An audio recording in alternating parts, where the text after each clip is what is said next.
Onikit Music. Alisas Bosti one Kana kandiuna anonyemwerera ndiye mwana naimboka irakasichasi kuti katauya pandiririyasi kanga ndotochifarira kabhebi kachitambirira sindakabata asi kaitika kandiona kakauti madekwane aka kabhebi po ndinokada nemoyo wese matiripo ndiwe kagwine waninoda ziva anondida so matiripo ndaisaziva anondida oso tiri murudo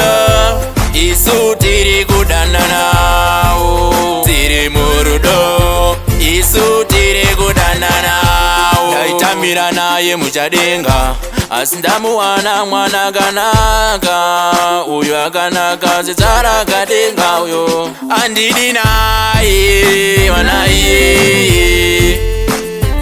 andidi naye bibi uya maini gara uchiziva uri pamaini asi ndakuwana vamwe vanotinini bebe uya maini vamwe vanotinini newe tiri kudanana zvindovarwadza bebe newe tiri kudanana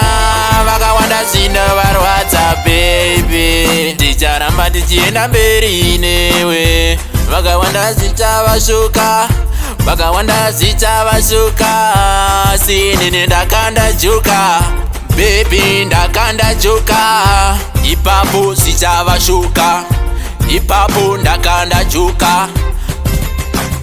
matiripo ndiwe kagwine waninoda ziva anondida so matiripo ndaisaziva anondida oso tiri murudo isu